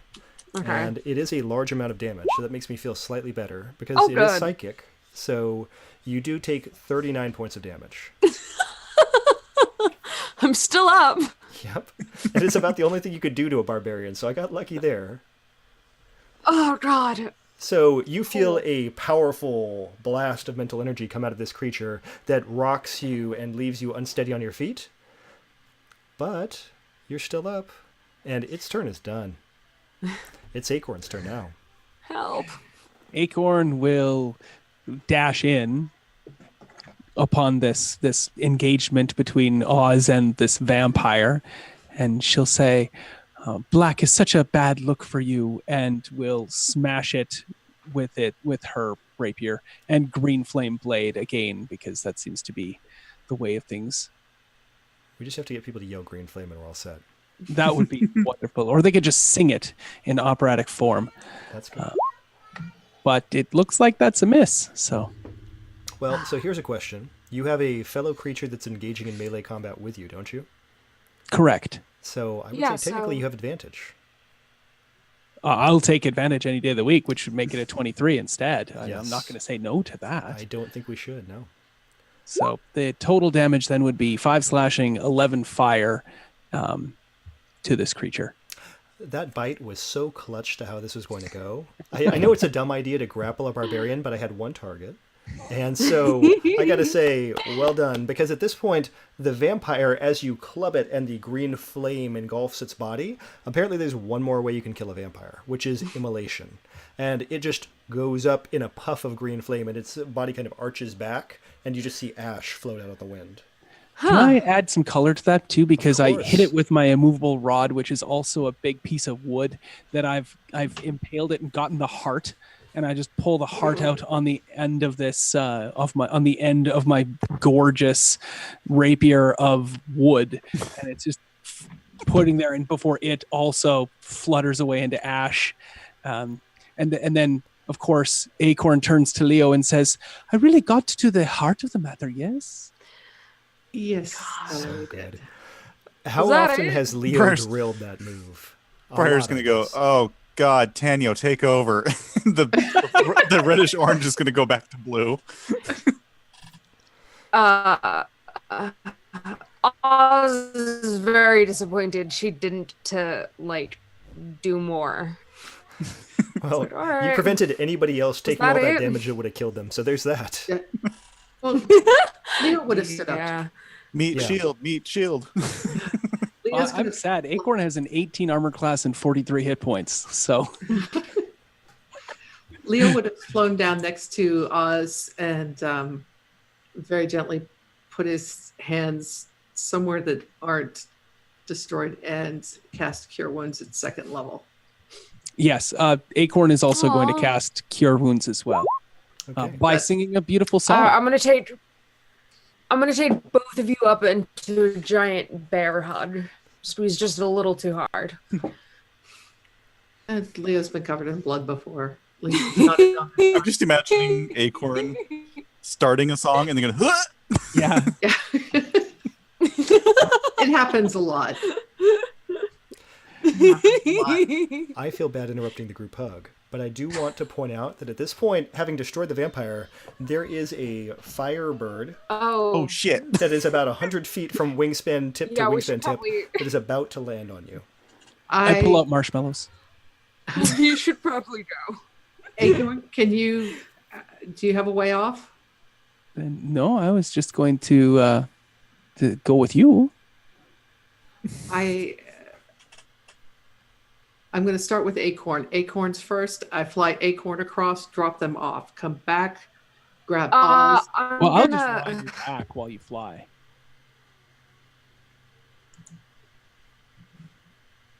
If that works. maybe take me just by myself, Yeah, that's and then the the two rest of littler you ones. can go in one trip. Yep. Yeah. So I'll take Oz across, and then an arm around Acorn, and another arm around Tanyo, and fly them across. Okay. And Acorn then just rides Leo's back as Acorn normally does. That has a normal position. You guys are cutting this to the very wire as this happens. So for this very last trip, I'm going what to about need you the to paladin and the druid? That's a choice at this point. You've I- got this round at most. Oh, He he would have asked them if they were coming. Or he Laresta would have has her yelled at arms them, crossed and "Go." says, "I'm not leaving until the egg's done."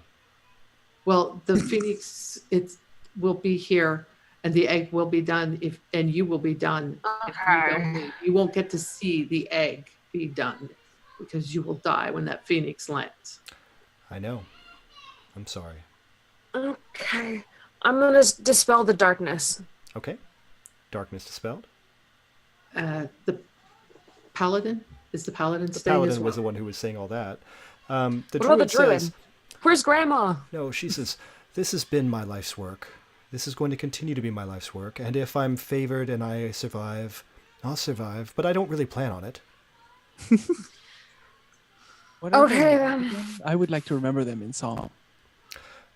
Just, if anyone gets confused when you get back to the islands, make sure they know that they need to be prepared for the next 100 years. Okay. This is how it always is. Okay. Without the vampires normally. Hopefully. Yes. Right. Kat, I am not forgetting anything. Everything's going to be okay. I know. I'm I sorry know. that I didn't say anything earlier. I feel It's all very, right. very No, I'm bad good. about that. But there is a plan here. I trusting you. I trusted that you had one. I feel so You bad had because one. I should have said something like That's okay. 5 Nope. seconds earlier. No, It's okay. I trusted you had one. I am very Um, disappointed in myself. It's all right. So, So I've got Acorn and Tanyo, and I'm living with them. So, yes, you've made that trip, and you can see the bird. It is flying over you. You can feel heat pouring down on your back as you fly underneath this phoenix. It's huge and glorious, and its wings are beating against the air. And as it lands feet first on the tower, it clutches it, and both the druid and the paladin are there. There's this momentary, twist of green light that kind of comes up where they're at. And it's just kind of surrounding them. And as that goes on, the bird lands, it beats its wings, and and you can feel the heat on the islands. It is strong, you feel it pour against your face. And when the heat stops, there's just like that slowly receding pulse. And you can see there's something down there that looks small, and everything looks small. And there's the green kind of spirals away, and there's 2 people standing there. They both look short. If you had to Oh. guess, you would say they're children. Oh, And they're holding hands. oh, that seems irresponsible. And they walk over across the little rocky nest. And the 2 of them are holding hands now, making like a circle in the middle of this keep.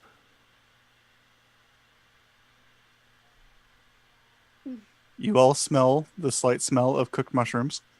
That sounds right. Kat, I think maybe you're muted. Sorry. I'm going to fly over and check on them. Sure. I'm You- coming with you. Okay. All right. If you all want to say you're coming out there in some way, we're going to manage that. But Yeah, sure. when you get back to I Crack will Skullkeep, quickly row this boat across. yeah. Maybe you guys finally have had enough and just stole the boat. I don't know, Yes. Oh, Oz, yes, definitely stole the boat. but there is a fluffy white chick that is just growing in pin feathers very quickly all along its back, and it's growing in like feathers for its wings and so forth that are turning to like a brighter orange yellow color.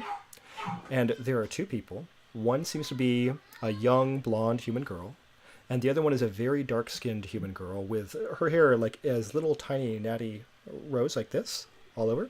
And they're holding hands, and when they see you, they smile, and they say, "Sorry, but this is how it goes. We're not supposed to tell people about it. We probably could have told you about it." Where are your parents? They must be so concerned. How many people have had the chance to witness this before? The other people who live in the Reach, well, the last generation of people, and you four. Thank you. You know, before, other people, other generations, there'll be other people that come and occasionally help. This one was bad. Fair. What a glorious opportunity to get to visit and see all of this splendor. She's busily composing a ballad about all of this. And please, if you ever need our assistance again, you can call on us. So the girl who has the dark skin and her arms crossed, she says, "You have to tell someone. I'm not going to be able to protect anything for a little while. It takes me a little bit to get ready for this." Yes. Who would you like us Your to? muscles are not strong yet. Well, maybe you could just tell the other people in the Reach. I know you all have other things you have to do, but this is what we do. Yeah, we can let the cleric and the others know. Should we talk to Schult? Yeah, just, and in the house, I live with Valence. She can even come out and check on things. Basically, we just need somebody, to keep an eye on things. Yeah, we'll let them know. And she says, "And do you want to take that urn? Because I think that was a really bad idea I had." And Neo immediately goes over and takes the urn. Absolutely. It is a tall, like 4 foot tall, 50-pound urn. It is I'll very take it. As I'll Oz hold puts it. it over one shoulder. There you go. Tenio is like trying to figure out, can I wrap it like this? Make I it a just backpack? kind of lift and set. I'm gonna make sure that thing is properly labeled. Fire. Fire that's good. bad. It's gonna have the biohazard or the diamond on it. Mm-hmm. With the flames and the W with the line through it, and Yeah.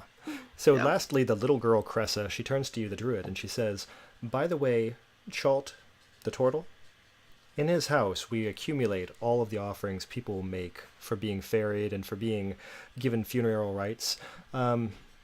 If you want to be paid for your service, see Chalt, and he will take care of that." I'm good. Leo's fine. Oz sighs disappointedly. No, Fine. Oz. No don't you judgment. normally Yeah. take- you normally take the things for us. We only do this I every was like, 100 years. I'm good. There's plenty. Everything is fine. Oz has got it. I got Yeah, it. Leo's just kind of like, this is for the honor of the thing. Normally he would be with Oz, but for this one, he's kind of like, just what he saw was something very special. So Tenio's already back in the boat. It's good stuff. Oz will go and join them. Okay. one more trip over. You all make it back across. You brought the boat back, and Chalt is standing outside, and he looks perturbed. Thanks for bringing it back. Oh yeah, we were Not a just following it. problem.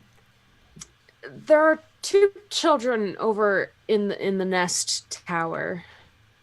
Okay. They're on my mind just blanked on their names. Laresta I don't know if we've and heard Cressa. Yes. But you are used to seeing this, are you not, Jolt? I mean, you are how old? 35. Oh, you are a young turtle. Why are you so small? Normally, the younger they are, the faster. Not you, hey? Did I'm gonna very gently lead Acorn away. did you Bye. want to take some money with you? Yes. Chult opens the door. As they said, they only do this every 100 years. The room is full of pots. Every single pot is full of gold coins. There are some larger gold pieces that are stuck underneath his bed, and there are some like very large ceremonial rubies and emeralds and so forth, all just kind of lying around. I'm helping Oz. See, now you guys wish Yes, that of you course. had the group that had the bag of holding, right? So Actually, we do have the bag of holding. Yes, we do. Oh, I brought a bag of holding and a lantern Cool, of I'm just revealing. nice. I'm gonna pick up just one of the jars and just end it into the bag of holding, Chult says, and then shove the bag. In yeah, it's good. Chult says, my room was getting kind of full anyways. Glad we could help. I'm just barrel after barrel. I take 3. Leo's gonna look for some gems, Sure. particularly diamonds of specific values. Yep. So Yes, our like absolutely, yes. montage scene here is you guys are finding like a gem, pouring a pot of coins into the bag. Maybe Acorn's trying on a gold necklace. I don't know. There's a lot. And it Acorn takes is a actually while. sitting on the beach writing the Phoenix Reborn song. Awesome. Leo's just looking for a specific kind of ring, but also any magical weapons or armor that might be of use to the group. Unfortunately, there's nothing magical in the room at all. It's just a lot of money. I'll just pour in gold until I feel like the bag can't handle anymore. Yeah. You start feeling like dimensional disruptions, maybe something like that. The bag is full. Imagine when we take this to the bank and turn it over. That's right. So if you don't mind, to kind of like streamline where we're going with things, let's talk about what we want to see at the end. Where do we see everybody going? So let's start with Tanny O'Brien. What do you want to see happen? Sorry, I Where do you missed want a lot of that. No, it's okay. We're going to talk about where we want to be at the end. Where do you want to see Tanny Ah. O'Brien going out of this scene? Tanio's actually going to be looking over the village and thinking to herself, this would be a good place to plant a seed. And that'll be their final thought on it. Very cool. How about Oz? Oz is distracted by shiny things, but I think there is a moment in between picking up one barrel and setting another one down where he looks up, or where she looks up and looks around and sees all of her good friends and is just kind of like, for a second, doesn't miss the home she left behind and feels very confident in her future. Good stuff. Okay, how about Acorn? Acorn starts humming the melody to the song that she's written about the Phoenix rebirth and looks to Leo lovingly, knowing Leo wasn't hurt at all, and neither was Acorn in this horrible fiasco of an attack, and thinks this is just kismet, everything is perfect, and wants to remember this forever as a perfect moment. So good. Now, I have a song, but I won't sing it unless someone in chat says please do. So We will wait for that to see if that comes up. And I gotta say, personally, Oh. as a DM, like if you don't damage a barbarian during a fight, it's like you're asking them not to show up next session. yeah, that's Just saying. fair.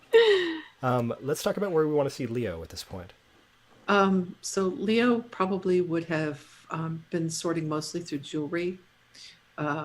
Maybe found some gold cuffs or rings or something like that, and kind of dropped a few on Oz's horns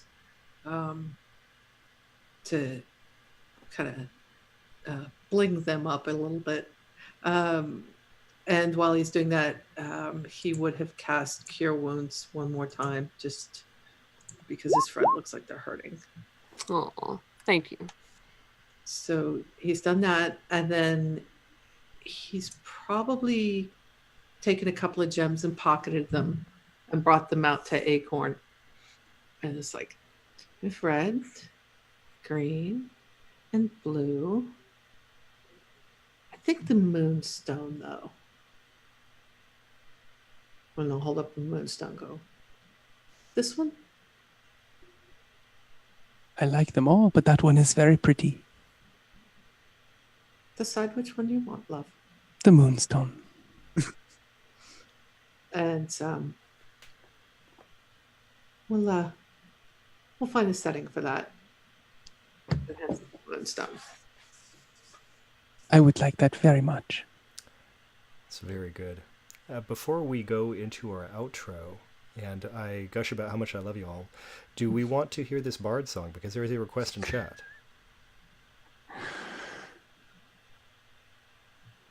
Sure. If you want. Can we really stop Kyle? I'm always stoppable. But I will sing it since someone in chat said they're up for bard songs. So I will sing it. And it goes like this. Remember me, though now the adventure's done. Remember me, with Leo and Acorn, and Tanya and Briar out there trying to save the day.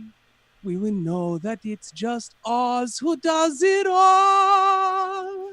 Remember me. And that's the song. Good show. Good show. Thank you. Much appreciated. So we are on day 2 of this charity stream. Today has been 12 hours of the best games in the universe. Not because of me, I didn't do anything, but the players have been all amazing and wonderful human beings.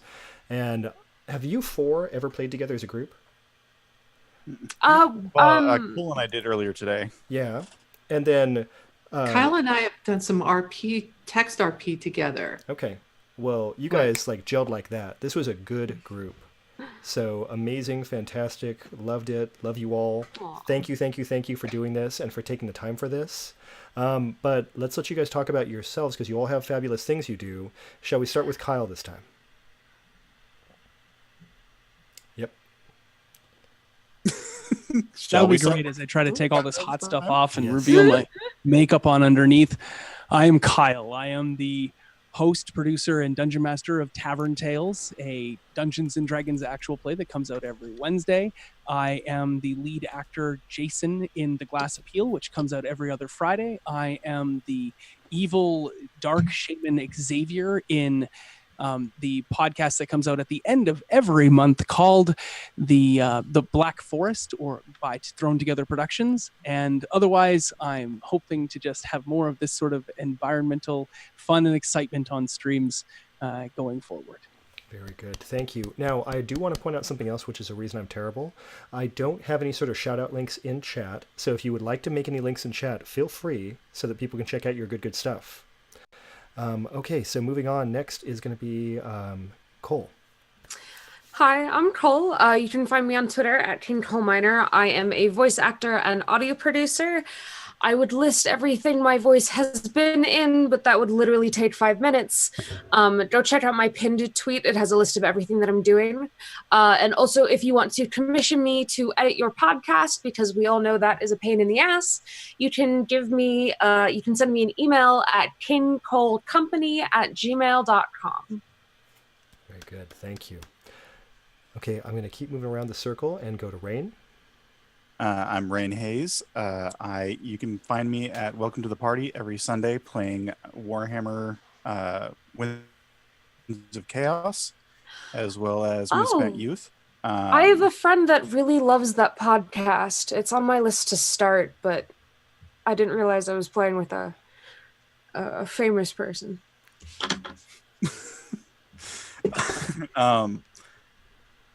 Also, I'm on a podcast called Echo a Location Service, and I make homebrews.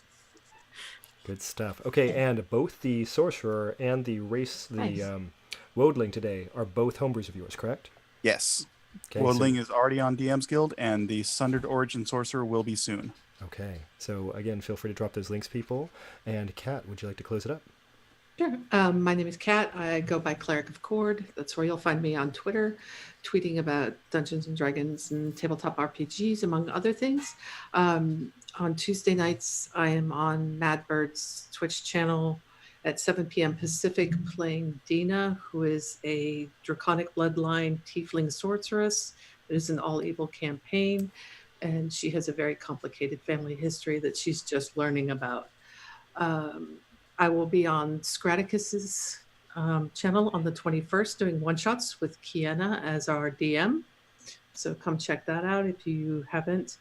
And otherwise, you can find me on Twitter. Be gentle with yourselves. Be kind to each other. If you need help, reach out. If you need somebody to talk to, reach out. Take care of yourselves. Thank you. Thank you, Kat. We're going to go dark for the rest of the night. I have to go play some in real life D&D, and so I will see anybody who comes back tomorrow morning at 6 a.m. Pacific time on Sunday for the final game, pardon me, which will be a Numenera game related to the other two Numenera games. Thank you guys very, very, very much for being here and being a part of this. I'm going to push the back soon button.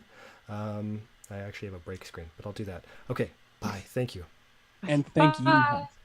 Thank you. Yes, thank you.